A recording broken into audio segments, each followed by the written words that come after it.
Before I begin my presentation tonight, I've put something special together. This is something we do on my show every week. We pitch in to help the FCC keep our public airwaves squeaky clean by bleeping and blurring things, whether they need it or not.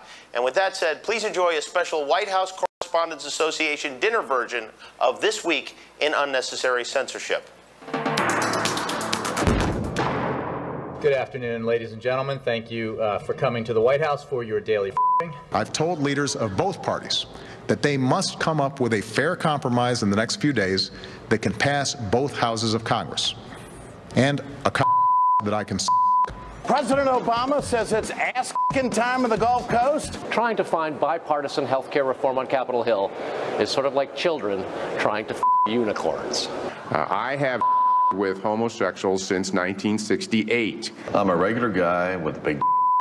I like being able to f*** people who provide services to me.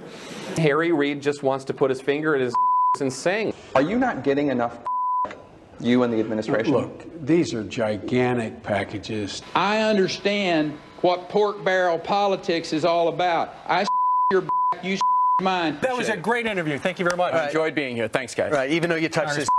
She's not the only person that I have. I have a lot of people. The only thing about this particular one is, yes, she happened to be female. I promise you, the president has a big dick. I promise you. The Irish Prime Minister, he was crazed. He was introducing the president. They had a wonderful time. Hey, we campaigned the whole day. Whenever I saw my staff, I said, "Are you up?" They said, "I'm up, boss. You ready to go?" I said, "I'm ready to go." But here's the thing, Ohio.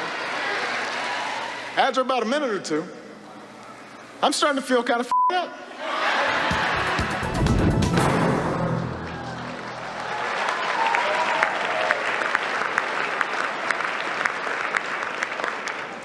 And now, I'd like to introduce a comedian who I think will be a particular hit with the journalists in this room. Jimmy Kimmel is known in the world of comedy not only for his sense of humor, but for his work ethic and his tenacity. And for those of us familiar with the ups and downs of the media business, what's not to like about a guy who's been fired from 4 radio stations? Ladies and gentlemen, it's my pleasure to introduce Jimmy Kimmel, host of ABC's Jimmy Kimmel Live.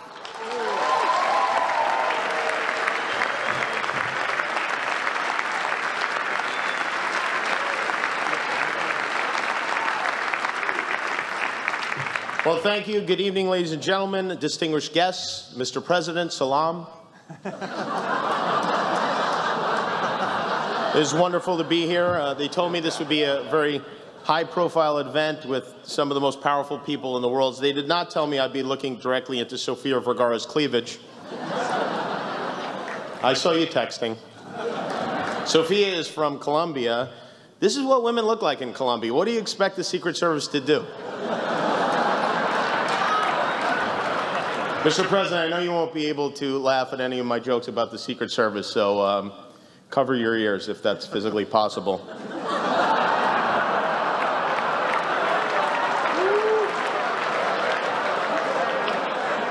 I do have a lot of jokes about the Secret Service. You know, I told them for $800 I wouldn't tell them, but they only offered $30, so.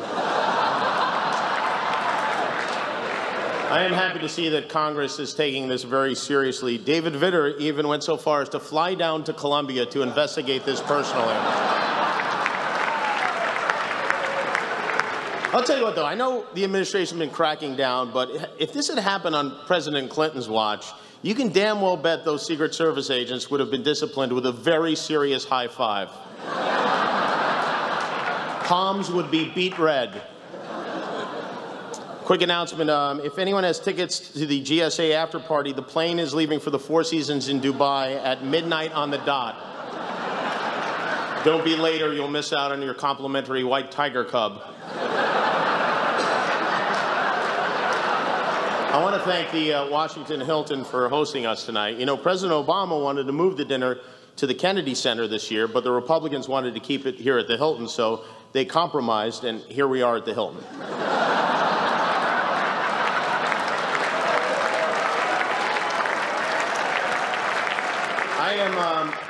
I'm staying at the hotel, and I'll be honest, it isn't great. I had to change rooms last night because there was a huge leak in the room above me. I guess Peter Orszag left his mouth on. And he told me you guys would like that one. He told me a lot of stuff. But it's an honor to be here. You know, if you told me when I was a kid that I would be sitting on the same dais with President Barack Obama, I would have said, the president's name is Barack Obama?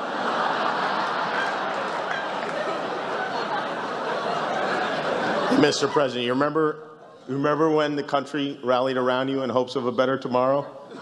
That was hilarious. That was your best one yet. But honestly, it's a thrill for me to be here with the president, a man who has, I think, done his best to guide us through some very difficult times and paid a heavy price for it. You know, there's a term for guys like President Obama. Probably not 2 terms, but there is. Even some of your fellow Democrats think you're a pushover, Mr. President. They would like to see you stick to your guns. And if you don't have any guns, they would like to see you ask Eric Holder to get some for you. Jake Tapper wrote that. It's kind of hard to be funny with the President of the United States sitting right next to you, looking at you, and yet somehow, day in and day out, Joe Biden manages to do it.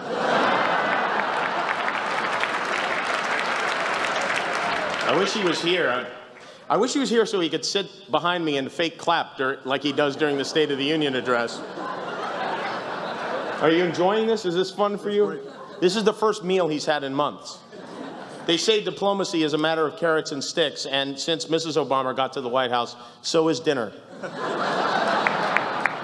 You're very skinny. She doesn't let you eat. I felt weird about eating dessert. I left it untouched. I've never done that before.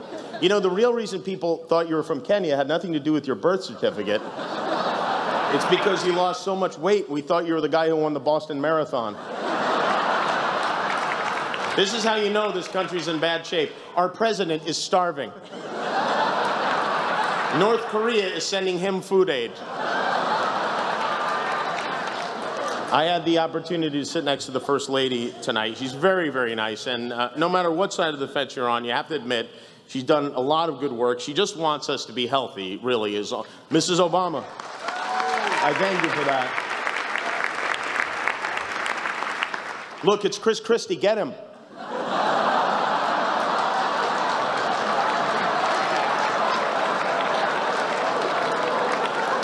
You know, they say that inside every American governor is a president struggling to get out. In Chris Christie's case, it's the only one where you can still hear him screaming. Governor Christie, I think you might be misunderstanding New Jersey's slogan. It's not the Olive Garden state.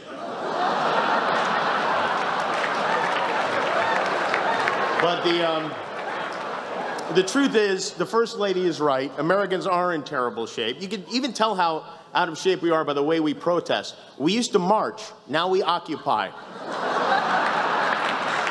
I want to say a quick congratulations to the Occupy protesters. It took months and months of patchouli oil and hacky sack, but finally, Wall Street isn't greedy anymore. Congratulations. White House Press Secretary Jay Carney is with us. Hello, Jay. Jay is, as you know, not only his press secretary, you also know him as the white guy from every LensCrafters commercial. One of Jay's jobs is to keep track of all the Hillary Rosens. For those of you who aren't familiar with this story, Kim, Lindsay, etc., Hillary Rosen is the woman who said Ann Romney never worked a day in her life, even though Mrs. Romney raised 5 kids. And of course, the administration tried to distance itself from those comments. They said she's not an advisor to the Obama campaign, even though, as we later found out, her name appeared on the White House visitor log 35 times. So when reporters asked Jay why her name showed up 35 times, this is where it gets hilarious. He said he wasn't sure it was the same Hillary Rosen. He said, I personally know 3 Hillary Rosens. You personally know 3 Hillary Rosens? Where did all these Hillary Rosens come? Did you pick them in the Hillary Rosen garden? I bet you $10,000 you don't know 3 Hillary Rosens, but I'm not running for president, so. 3 Hillarys. That sounds like President Clinton's worst nightmare. Hey, is that slut Rush Limbaugh here? People are still upset with Rush for comments he made about Sandra Fluke, but you know what? There's a reason Mr. Limbaugh said what he said, and that reason is Percocet. And by the way, just to clear things up for the extreme right-wingers, here's the difference between Bill Maher and Rush Limbaugh. The people who watch Bill Maher know he's an asshole.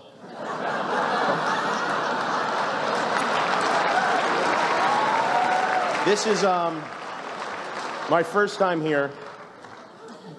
Every news organization, I guess, has its own table. Scripps is here, thank God, just in case a spelling breaks out. We have that covered. We have numerous members of the print media in attendance, which reminds me of a riddle. What's black and white and red all over? Nothing anymore.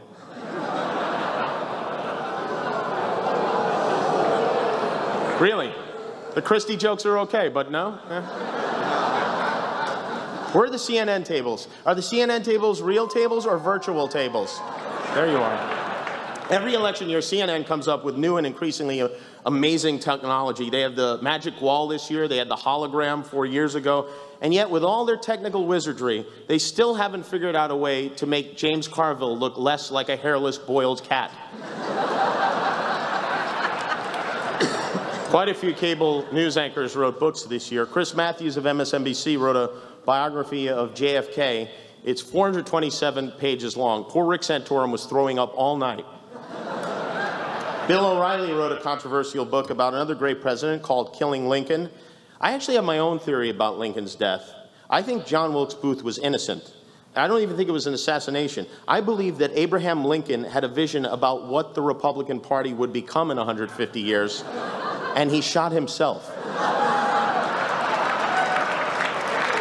Is the Fox table laughing, or did Rupert Murdoch hack into all my jokes already? Some people think Rupert Murdoch was intentionally trying to appear to be confused when he testified in front of the British government, but I don't know. The man is 81 years old. I think you have to know how to use a cell phone before you can figure out how to hack into one. Rupert Murdoch paid $580 million for MySpace. Clearly, he knows nothing about technology. Fox News is the grumpy old man of cable. Loud, stubborn, a little bit out of touch with reality, just had a mole removed. Is the Fox mole here, by the way? I'd like to take a moment to salute the Fox mole. Were it not for his brave sacrifice, the world may never have known that the bathrooms at Fox were overdue for renovation. Leaking 2 videos and getting caught right away doesn't make you a mole, it makes you a freckle. As a result of all the success Fox News has had, MSNBC has moved a bit to the left of Hugo Chavez lately. MSNBC has a very big star now in Rachel Maddow. Rachel hosts her own show. She's a best-selling author. And yet somehow she still manages to find time to cut her own hair. The Rachel was a very different hairstyle when Jennifer Aniston had it. Rachel Maddow also wrote a book. In it, she argues that the unchecked expansion of executive power since Vietnam has resulted in a country that is perpetually at war, which comes at disastrous cost, not only financially, but to the very ideals on which the United States was founded. Women, nag, nag, nag, you know? There are a lot of very big celebrities here with us tonight. Uggy is here. Uggy's the dog from the movie The Artist. Uggy is amazing. He can roll over on command. He's a Democrat. Uggy, I have some advice. If Mitt Romney ever invites you to go for a ride, call shotgun. And if the president tries to butter you, run. Last week we learned that the president's 2 favorite steaks are ribeye and seeing eye. You know you don't have to reveal everything in an autobiography, right? I mean, you can leave some things out. When you go to a dog park, is it the same as when we look at a tank full of lobsters?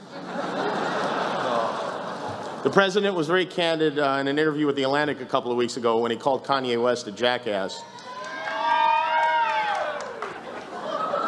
Which, no offense, sir, but I think you got the wrong West. I think you meant Alan. Do all Wests look the same to you? George Clooney is here tonight. Tomorrow he's set to appear before Alan West in the House Un-American Activities Committee. George is hosting a fundraiser event for the Obama campaign For $3, you can enter a raffle, and the winner gets to have dinner with the president at George Clooney's house. And I, for one, have always dreamed of eating a Hot Pocket with the president and Batman. And now I can do it for only $3. And if you don't win the raffle, remember, you can still win dinner with George himself if you are a 6'1" blonde with a perfect body. Sully Sullenberger. Where's Sully Sullenberger? I met him outside the... Sully, would you do us a favor? Would you mind driving Lindsay Lohan home? Make sure you don't run into a goose, especially a gray goose.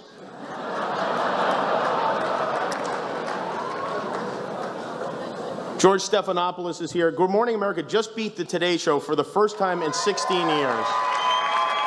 And George is riding, well, high maybe isn't the word, but let's say he's very pleased. 16 years is a long time. 16 years ago, there was no Facebook, there was no Google, and a tweet was something Barbara Walters gave her dog.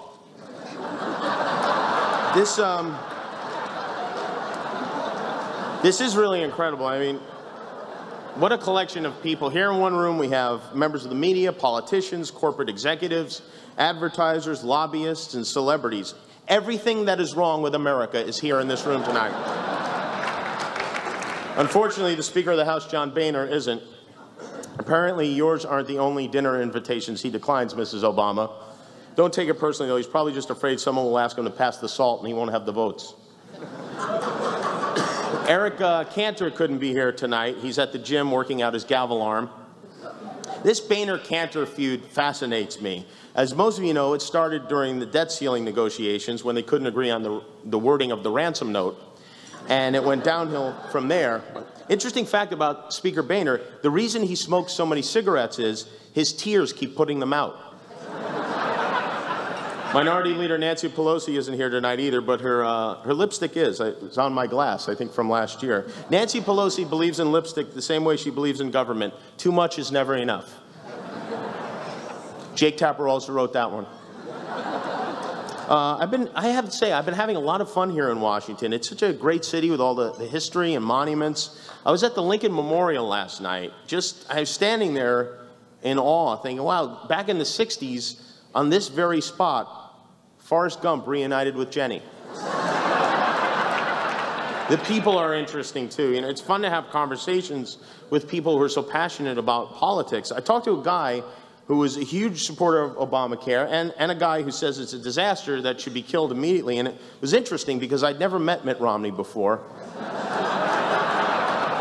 Mitt Romney is the inevitable Republican candidate for president. He has an amazing story. You know, they picked him out of a Land's End catalog. That's how he was discovered. Some people say Mitt Romney won't be elected president because he's Mormon, and I think that's ignorant. I mean, this country is more open-minded than that. We elected an African-American president. We would absolutely elect a Mormon president, just not Mitt Romney. Stevie Wonder just said, "We elected an African-American president?" We heard Eric Fernstrom compare Romney's campaign to an Etch-a-Sketch, and I don't know. When I think Mitt Romney, I don't think Etch-a-Sketch, I think Twister. One foot on red, the other on blue, and both hands on green.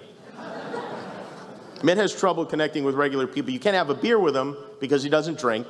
You can't have a cup of coffee with him because he can't have caffeine.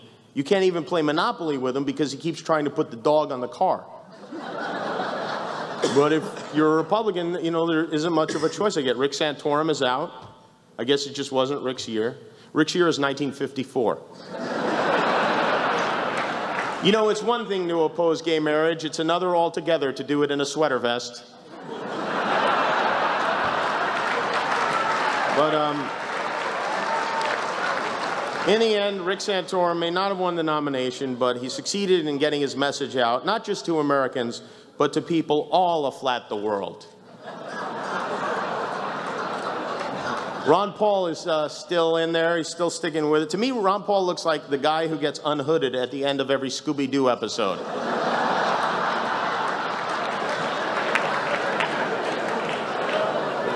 It's great to see the Gingriches here tonight because I guess that means the check cleared. Newt, I have a question. How can you be against gay marriage when you yourself are the son of two gay parents, the Michelin Man and the Stay Puft Marshmallow Man?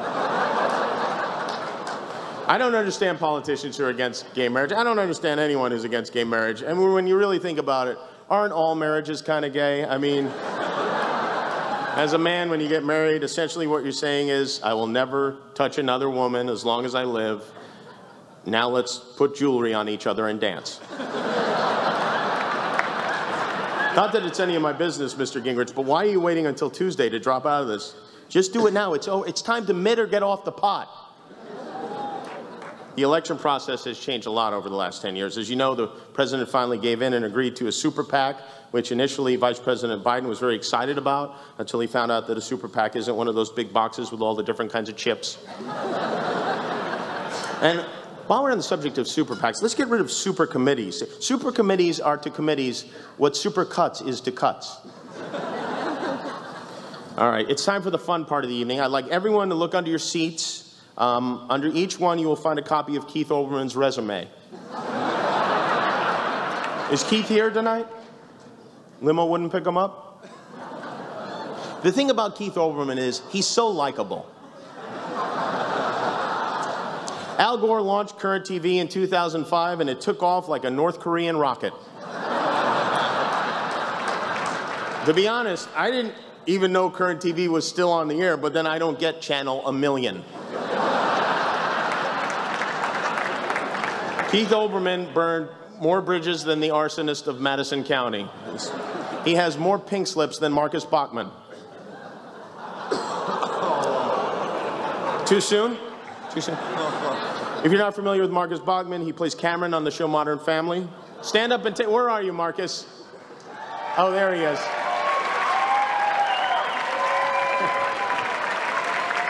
I do have one real question for you, Mr. President. What's with the marijuana crackdown? I mean, seriously, what is the concern? We will deplete the nation's Funyun supply? You know, pot smokers vote too, sometimes a week after the election, but they vote. Let's take a quick poll. I would like everyone in this room to raise your hand if you've never smoked pot. There you go. Look at Britt Hume. He's high right now. He's on his 4th almond macaroon. Mr. President, I hope you don't think I'm out of line here, but marijuana is something that real people care about, and the fact that you believe Speaker Boehner, when he tells you he still has control of his party, leads me to believe that you must be smoking some crazy great weed yourself. Woody Harrelson just woke up. As we know now, last year at this dinner, President Obama had his team on the way to kill Osama bin Laden. So who will it be this year? If you're looking for the biggest threat to America right now, she's right there. Her name is Kim Kardashian. She was captured by Greta Van Susteren and brought right to your doorstep. You know, when you took office, the Kardashians had 1 reality show. Now they have 4. This is not a good trend. Right now, Navy SEAL Team 6 is outside the Kardashian compound in Beverly Hills, disguised as the Denver Nuggets, so they can sneak in undetected.